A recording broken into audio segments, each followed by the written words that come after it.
এজন্য আল্লাহ তাআলা আমাদেরকে সুস্থ রেখেছেন, ভালো রেখেছেন। আল্লাহর এই জান্নাতের বাগানে আমরা আজ আসতে পেরেছি, সেজন্য আমার আল্লাহর দরবারে শুকরিয়া জ্ঞাপন করি। সকলে বলি আলহামদুলিল্লাহ।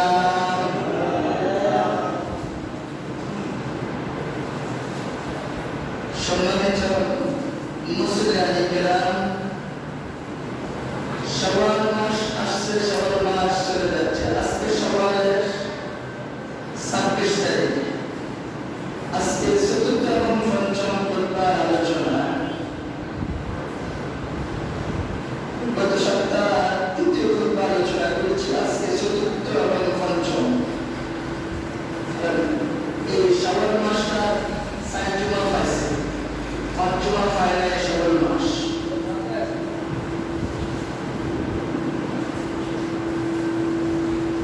আগামী শুক্রবারে জিলকদার 3 তারিখ হবে, বুধবারে মাস আসবে, বুধ বৃহস্পতি শুক্র 3 তারিখ। এটা জানবেন দেখছেন এই স্পিকার লাইনে যে লাগে আছে, এটা সিউর একটা আল্লাহ আছে, উপরে ইয়া বিল্লাহ বসতে যাও।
মানুষকে আহ্বান করে এজন্য বলা হয়েছে যে আল্লাহর দিকে ডাকে, তার কথাটা সবচেয়ে বড়, উত্তম, শ্রেষ্ঠ। তার কথা উত্তম হতে পারে যে মানুষ এলেম অর্জন করার পরে তার রবের দিকে মানুষদেরকে ডাকে। কি ডাকবে, কি কথা রাখবে, কেন রাখবে? ডাকবে যে মানুষদেরকে ভালো কাজের দিকে মানুষদেরকে আহ্বান করবে। কুনতুম খায়রা উম্মাতিন উখরিজাত লিন-নাস তা'মুরুনা বিল মা'রুফি ওয়া তানহাউনা আনিল মুনকার। যে তোমরা শ্রেষ্ঠ জাতি, সর্বোত্তম জাতি, তোমরা শ্রেষ্ঠ জাতি, তোমরা আশরাফুল মাখলুকাত। আমি তোমাদেরকে সৃষ্টি করে পাঠিয়েছি মানুষদেরকে ভালো কাজের দিকে আহ্বান করার জন্য। এই ভালো কাজ সমস্ত নবীরা এই ভালো কাজের দিকে মানুষদেরকে আহ্বান করেছেন। নবুয়তের আগে নবী করিম সাল্লাল্লাহু আলাইহি ওয়াসাল্লাম মানুষদেরকে উত্তম এবং ভালো কাজের দিকে আহ্বান করেছেন। আল্লাহ পাক উপাধি দেন নাই নবীকে আল আমিন, সত্যবাদী, বিশ্বাসী লোক, বিশ্বস্ত লোক, ভালো লোক। নবীজিকে আল্লাহ পাক এই উপাধি দেন নাই। কুরাইশ বংশের মুখরার নবীর প্রধান নেতারা, যারা মূর্তি পূজার ছিল, কাফেররা নবীজিকে এই উপাধি দিয়েছে, তুমি আল আমিন, বিশ্বাসী, তুমি ভালো লোক। এক থেকে 40 বছর পর্যন্ত দাওয়াত দিয়েছেন। দেখা গেল যে মানুষ মূর্তি পূজা ছাড়ে নাই। আল্লাহ তাআলা কোরআন নাযিল করেছেন, ইকরা বিসমি রাব্বিকাল্লাযী খালাক খালাকাল ইনসানা মিন আলাক। আমি ফরজমার পূর্ণ জ্ঞান অর্জন করো।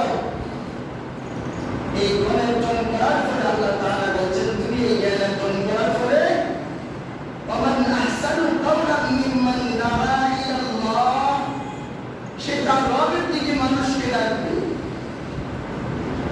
এই রবের দিকে ডাকতে গেলে বাধা আসবে, বিপত্তি আসে। এজন্য নবীদেরকে ওই আপনারা রাসূলদেরকে এমন একটা সময় ছিল, এই ভারতবর্ষের মধ্যে, এশিয়া মহাদেশ ভারতবর্ষের মধ্যে মুসলমানরা 600 বছর শাসন করেছে। মুসলমানদের থেকে যখন মুসলমানিত্ব চলে গেল, খেলাফত চলে গেল, ইসলামিক রাষ্ট্র শাসন করেছে, কোরআন দিয়ে দেশ চালাইছে। ইসলামিক রাষ্ট্র ব্যবস্থা ছিল, মুসলমানদের হাত থেকে যখন চলে গেল, তখন শুরু হয়ে গেল হিন্দুদের শাসন, বিদুর্পন্থী কাফেরদের শাসন শুরু হয়ে গেল। আমরা এই দেশে নবী রাসূল আসে নাই। আজকে আমাদের সন্তানরা, আমাদের যুবকেরা আজকে কথা একটা শুনছে, ওই এক কান শুনছে, আরেক কান দিয়ে এটা ঠিক খেয়াল করে না। শুনছে সিলে কান দিয়েছে, কান মানকে চাইল সিলে কান আসি দিয়া। আমি যেটা বলতে চাই, আহলে হাদিস যারা, আহলে হাদিস বর্তমান বাংলাদেশে ফিতনা সৃষ্টি করে। আমাদের দেশে নবী রাসূল আসে নাই, আসছেন ওলি আব্দুল রাসূলুল্লাহ। ইতিহাস যখন যারা ইসলামী ইতিহাস স্টাডিজ করে, ইসলামী ইতিহাসের উপরে যারা ডক্টরেট করে, পিএইচডি করে, তারা বলতে পারবো যে আমরা এই বাংলাদেশে একজন সাহাবী এসেছেন, তাও তারা কাফেলা সফর সঙ্গী ছিলেন, তারা ব্যবসার উদ্দেশ্যে আসছিলেন, যাওয়ার সময় সিট আপনি বসছেন, এতটুকু পাওয়া যায়। কিন্তু কোন নবী রাসূল আসে নাই। এই দেশটার মধ্যে এই দ্বীনের দাওয়াত নিয়ে আসছেন আল্লাহর ওলিরা। আজকে আমাদের দেশে একদল মানুষ ওলিদেরকে মানতে চায় না। এই শাহজালাল রহমতুল্লাহ আলাইহি 360 আউলিয়া কেরামের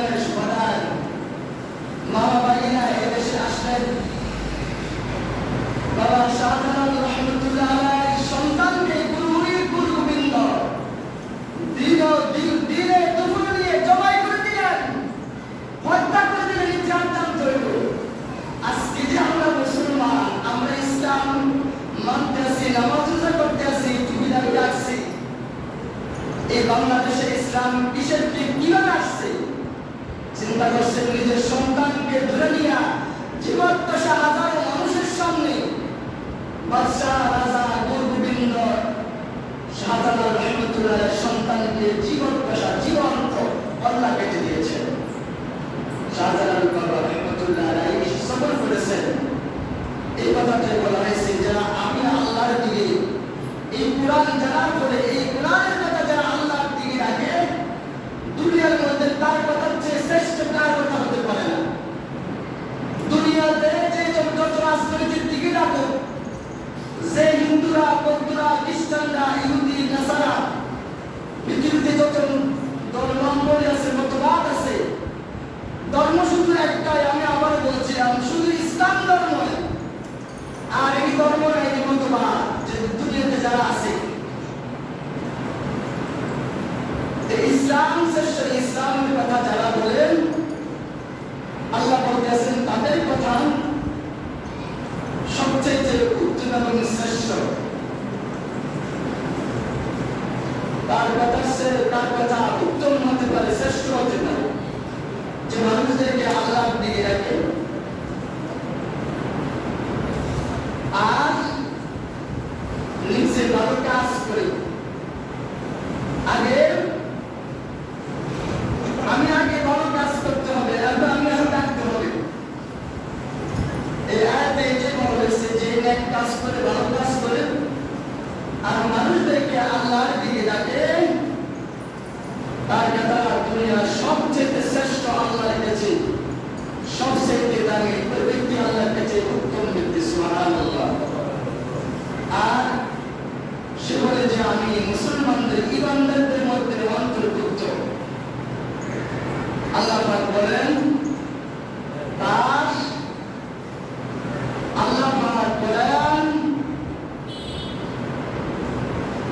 তাকে আমি আল্লাহ তাআলা মৃত্যুর পরে তার কবরটা আমি আল্লাহ জান্নাতে বাগান করে দেব। সুবহানাল্লাহ।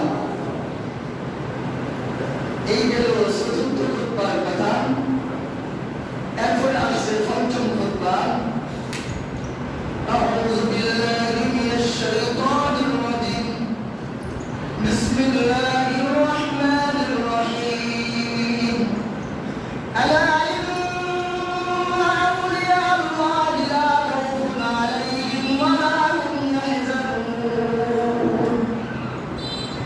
الذين آمنوا وكانوا يتقون لهم البشرى في الحياة الدنيا وفي الآخرة لا تبديل لكلمات الله ذلك هو الفوز العظيم নিশ্চয়ই যারা আল্লাহর বন্ধু, যারা আল্লাহর নেক বান্দা বান্দী, তাদের জন্য দুনিয়াতে কোনো টেনশন নাই, প্রেশার নাই, কোনো চিন্তা নাই। তারা দুনিয়াতে কোনো চিন্তিত হবে না, টেনশনগ্রস্ত হবে না, প্রেশানগ্রস্ত হবে না। এই জন্য ভারতের একজন আল্লাহ বলে আসছিলেন। ভারতের হিন্দু যেমন মুসলমানের রাজত্ব যখন চলে গেল, দাবি দাদা আসছে। এখন ভারতের এই গুজরাটের কসাই মোদী সরকার যে আইন করছে, আইন করার কারণে ভারতের শত শত মাদ্রাসা মসজিদকে গুলি দেওয়া হচ্ছে। এই মোদী মুসলমানদের উপর বেশি অত্যাচার ও বিচার করছে, আর 2 বছর এখন ক্ষমতা আসার পরও করতে আছে। ভারতে একটা হিন্দু রাজা ছিলেন। ওই রাজা হিন্দু, এই ভারতের মধ্যে এক আল্লাহর ওলি মানুষদেরকে দিনের দাওয়াত দিচ্ছেন। তো হিন্দু তার উপদেষ্টা মন্ত্রী পরিষদ পাঠিয়ে দিয়ে বললেন ওনাকে বলো আমার রাজ্য থেকে চলে যেতে।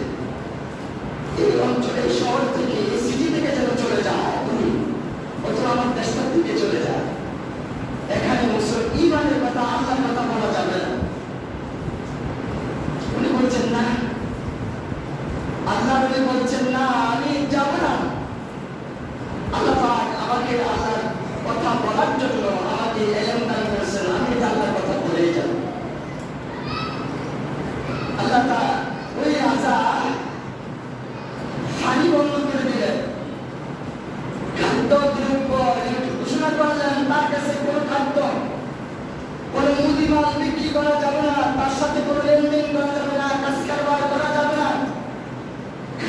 পানির লাইন বন্ধ করে দেওয়া, সেজন্য কোনো পানি ব্যবহার পান করতে না পারে, পানি ব্যবহার না করতে পারে।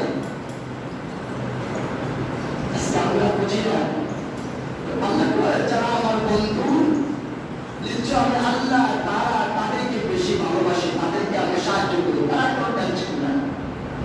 বাদশাহ এই সালেম সরকার সবকিছু বন্ধ করে দিলেন, পানিটুকু বন্ধ করে দিলেন। আর আল্লাহ তাআলা রহমতের ফেরেশতা দিয়ে জান্নাত থেকে জান্নাতের পানি, হাউজে কাউসারের পানি, জমজমের পানির ব্যবস্থা করে দিলেন। সুবহানাল্লাহ। আল্লাহ যার জন্য হয়ে যায়, আল্লাহ তার জন্য হয়ে যায়। এই জন্য বলা হয়েছে যারা আল্লাহর বন্ধু, যারা আল্লাহকে বেশি ভালোবাসে, ভয় করে, তাদের জন্য করে ভয় না। দুনিয়াতে ভয় নাই, আখিরাতে করে ভয় নাই, মৃত্যুর পরে করে ভয় নাই।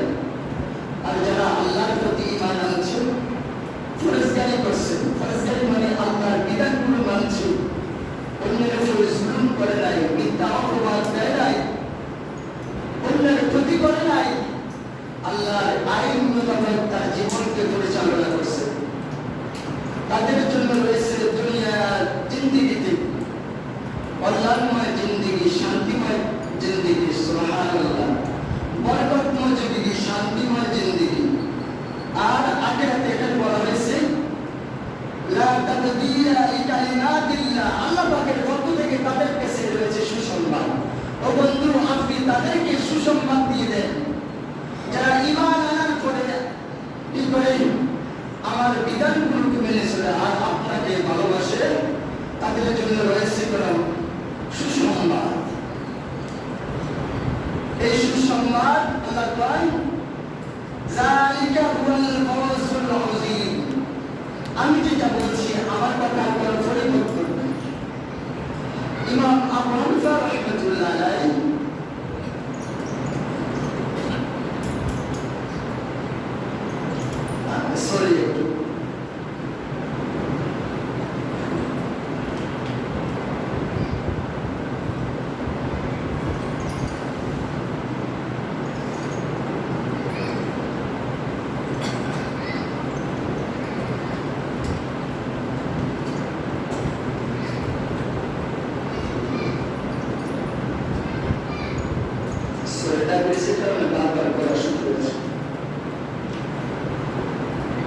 ইমাম আবু হানিফা রাহমাতুল্লাহ আলাইহি ওনার জীবন দশার শেষ লাস্ট মাস উনি অনেকবার হজ করছেন। বলা হয়েছে উনি আল্লাহকে স্বপ্নে দেখেছেন, নবীজি কতবার দেখছেন যেটা বলা যায় না। যে মদিনাতে গেলে পায়ের মধ্যে জুতা দিয়ে রাখতেন না, জুতাগুলো হাতে নিয়ে হাঁটতেন। সুবহানাল্লাহ। ইমাম মালিক রাহমাতুল্লাহ আলাইহি বন্ধু ব্যাপার কি, আপনি আমাকে চাচ্ছেন আপনার জুতাগুলো এই বুকের উপরে রেখে দেন, হাতের বাম হাতে রেখে দেন, জুতা পায়ে হাতের না গেলে মদিনাতে। আবু হানিফা রাহমাতুল্লাহ চোখের পানি ছেড়ে দিয়েছেন। এই মদিনা শরীফের কত জায়গায় নবীজি বিচরণ করছে, পাও বড় করেছে। আমার মতো নাখাল্লা কিভাবে জুতা পা দিয়ে জমিনের মধ্যে হাঁটে। সুবহানাল্লাহ, সুবহানাল্লাহ। চিন্তা করছেন কত বড় আশিক ছিলেন, কত ভালোবাসা নবীর প্রতি ছিলেন। একটু চিন্তা করেন কথার গভীর ভাবে, আদবের খেলা হবে, বেয়াদবি হবে। নবীজি কত তাজিম করছেন, কত সম্মান করছেন। পায়ের জুতাগুলো যারা আমরা হজ করছি, যারা সৌদি আরব গেছে, আরব কান্ট্রি, মরুভূমির দেশ, পাথরের দেশ, আপনি খালি পায়ে হাঁটতে পারবেন না, চল উঠে যাবো। এখন তাপমাত্রা 40, 42, 45 থেকে 38 থাকে ডিগ্রি সেলসিয়াস। এই মরুভূমির দেশে খালি পায়ে হাঁটতেন আবু হানিফা রাহমাতুল্লাহ আলাইহি। উনি জীবদ্দশায় লাস্ট হজ করার জন্য আসছেন। হজ করে এই জন্য বলা হয়েছে আগামী জুমা ইনশাআল্লাহ হজের ব্যাপারে আলোচনা করব। উনি জীবদ্দশা লাস্ট হজ করার জন্য আসছেন। উনি হজ শেষ করছেন এবং উমরা করছেন। উমরা করার পরে লাস্ট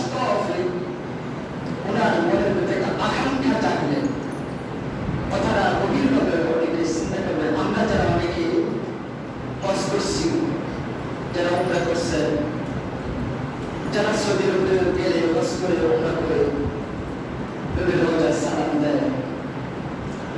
বয়সটা এখানে অনেক কিছু শিখার আছে, অনেক কিছু জানার আছে, এবং ওখান থেকে কিছু নিয়ে আসে, ওইখান থেকে কেউ নিষ্পাপ হয়ে আসে, পবিত্র হয়ে আসে। ইমাম আবু হানিফা রাহমাতুল্লাহ ৭ চক্করের মধ্যে যখন তাওয়াফ করতেছেন, ওনার মনের মধ্যে আকাঙ্ক্ষা যাচ্ছে যে আমি আর জানি না হায়াত পাবো কিনা, আমার জীবন দশা আর মুখটা আসতে পারবো কিনা। মনটা চায় আল্লাহর খানায় এই ঘরটার ভিতরে ঢুকে আমি 2 রাকাত নামাজ আদায় করতাম।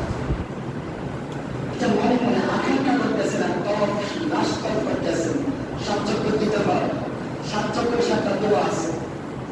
সাফা মারওয়া যখন আপনি এখন এক সাহেব সরকার বসছে সৌদি আরবে, এই সাফা মারওয়া বিশাল পাহাড় ছিলেন, এটার কাজটা এখন এটা সমান করে দিয়েছে। মারওয়া পাহাড়টার কাজটা সমান করে দিয়েছে, আর সাফার আমি কিছুটা রাখছে, এটার গ্লাস দিয়ে ঘেরা দিয়ে রাখছে। সাফা মারওয়া 7 চক্কর দিতে হয়, আর তাও 7 চক্কর করতে 7 চক্করে 7টা দোয়া আছে। সমস্যা যেতেছে ইমাম আবু হানিফা রাহমাতুল্লাহ শেষ করলেন, এশারের নামাজ শেষ মানুষ রেখেছে। আর যারা আরেকটা জিনিস 24 ঘন্টা 1 সেকেন্ডের জন্য 1 মিনিটের জন্য মেঘ তুফান চলো, রাত নাই দিন নাই, 24 ঘন্টা প্রত্যেকটা মুহূর্তে খানায় কাবা কিয়ামত পর্যন্ত তাওয়াফ চলতে থাকবে। সুবহানাল্লাহ। এখানে জিন আছে, ফেরেশতা আছে, মানুষ আছে। মানুষ না থাকলে জিন আছে, জিন না থাকলে ফেরেশতা আছে। আমরা এখন জিনকে দেখি না, কারণ আসল বাজারে আমরা জিনকে দেখবো, আমাদের থেকে কোনো অসংখ্য জিনেরা তাওয়াফ করতে আছে।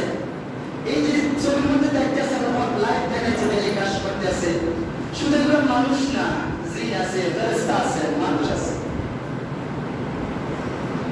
উনি এশারের নামাজ শেষ করলেন, তাওয়াফটা দোয়াটা সবকিছু শেষ করে বসে আছে। তো যারা তাওয়াফ করতেছে আর অন্য মুসলিমরা চলে গেছে, যিনি খানায় কাবার দরজা লাগাবেন, অর্থাৎ এই ৮৬টা দরজা আছে মক্কা শরীফের। যারা ইংলিশ জানেন, যারা আরবি জানেন, আরবি ইংলিশও আছে, আরবিতেও আছে। দরজাগুলো যখন যিনি খাদেম লক করবেন, উনি এসে দেখেন যে একটা লোক মাথা নিচু করে বসে আছে। ওনার কাছে এসে দেখেছে, দেখে চিনে আছে খাদেমের এই মুতাল্লি, যিনি দরজার সাথে, যিনি খানায় কাবার আল্লাহর মেন ঘরের দরজার সাথে যাইতেছে, দায়িত্বে যিনি ছিলেন, উনি আবু হানিফা রাহমাতুল্লাহ আলাইহি দেখে চিনে ফেললেন, সালাম দিয়ে বসে গেলেন। হুজুর আপনি? বা আমার একটা মনে আকাঙ্ক্ষা জাগছে, আমি জানি না হায়াত পাবো কিনা, আর আসতে পারবো কিনা আল্লাহর ঘরটাকে একটু দেখার জন্য। আমার মনে আকাঙ্ক্ষা যাচ্ছে যে আমি এই ঘরের মধ্যে প্রবেশ করে আল্লাহর ঘরে ঢুকে আমি 2 রাকাত নামাজ আদায় করে। আমাদের দেশের হাজিরা হজ করতে যায়, শিখে আসার কথা ছিল 4 রাকাত নামাজ 10 মিনিট 12 মিনিট লাগে, আর আমার দেশের আমি দেখেছি 2 মিনিট 1 মিনিটে শেষ করা।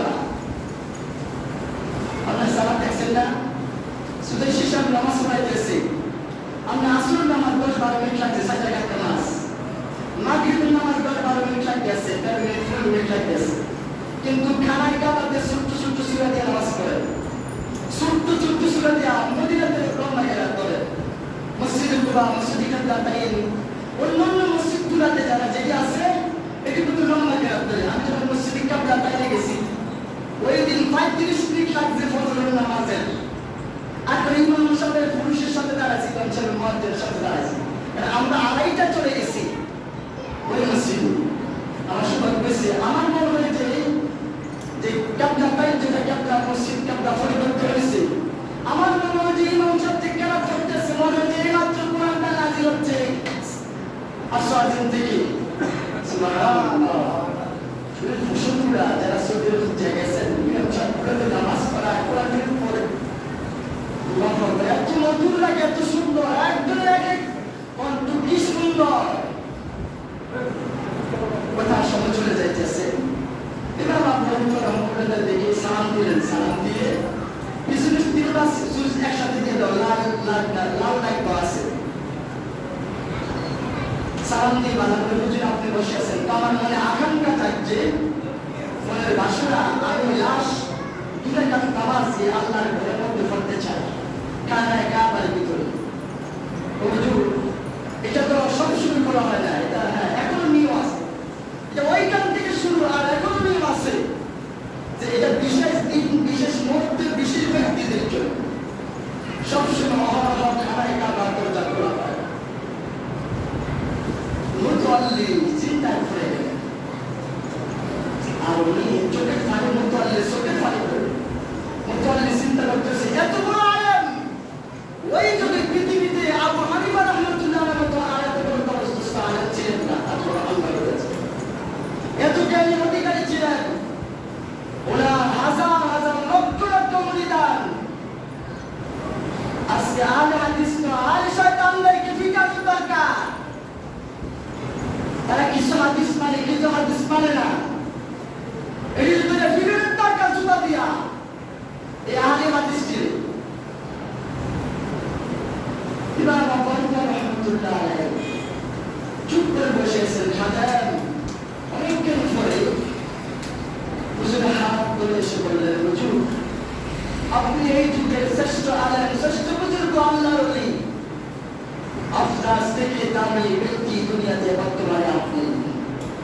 আপনার এলেমের সম্মানের কথা চিন্তা করে আপনার যে প্রথম, আপনার যারা আপনার এই মাযহাবের মধ্যে আছে, আপনাকে মানে, আপনাকে অনুসরণ করে, চারটা মাযহাবের আপনার জন্য প্রধান, সমস্ত ইমামরা আপনার কথাকে মেনে নিতেন, আপনার ফলে যত লোক আসছে সবাই আপনার কথাকে মানছে। আমি আপনার এলেম, আপনার আমল, আপনার মর্যাদার দিকে তাকিয়ে আমি কি করলাম, দরজা খুলে দিলাম, সংযুক্ত করে নিয়ে আসছি। আর সংযুক্ত করার কথা ছিল, আজকে মিলাদ আছে, অনেকে মিলাদ রাসেল মুরশিদ মিলাদ করাইতেছে, আরব কেজার মিলাদ করাইতেছে, সকলে থাকবেন মিলাদের দাওয়াত দিল। দরজা খোলার পরে উনি দেখলেন, উনি ডান পাটা একটু বেশি করে দাবাইয়া, বাম পাটা একটু হালকা পানির মধ্যে রাখিয়া, ওজনটা রাখছেন ডান পার দিকে বেশি, ডান পার দিকে আবু হানিফা রাহমাতুল্লাহ আলাইহি বেশি ভাগ রাখলেন, আর ছয় রাখলেন জমিনের মধ্যে। এই জন্য মাসলা আছে, আপনার সেজদা অবস্থায় যদি পা উঠে যায়, পা খালি হয়ে যায়, নামাজ ক্যান্সেল হয়ে যাবে। অনেকে সাবধান দেখছি, সেজদা অবস্থা কোনো পা দুজার মূল্য উঠে যায়, খালি হয়ে যায়, এটা করা যাবে না, ক্যান্সেল হয়ে যাবে নামাজ। উনি জমিনের মধ্যে পা ফাটা রাখছেন, আর পাটা রাখছেন ডান পার উপরে। এক রাকাত নামাজ আদায় করলেন, কুল্লু ফারা সিরফা শেষ করলেন, সুবহানাল্লাহ। এক দুই রাকাতের নামাজের নিয়ত করছেন, এক রাকাতের প্রথম রাকাতে উনি এক থেকে কুল্লু সিরফা সূরা বনি ইসরাইল পর্যন্ত শেষ করলেন। দ্বিতীয় রাকাতে যখন দাঁড়ালেন, তখন আবার বাম পায়ের উপরে পাটা রাখলেন, আর ডাইনটা পাওয়া একটু জমিনের মধ্যে আলগিয়ে রাখলেন। এখন শরীরের মধ্যে ব্যথা বেদনা এসেছে। উনি দুই রাকাত নামাজ আদায় করলেন, আদায় করার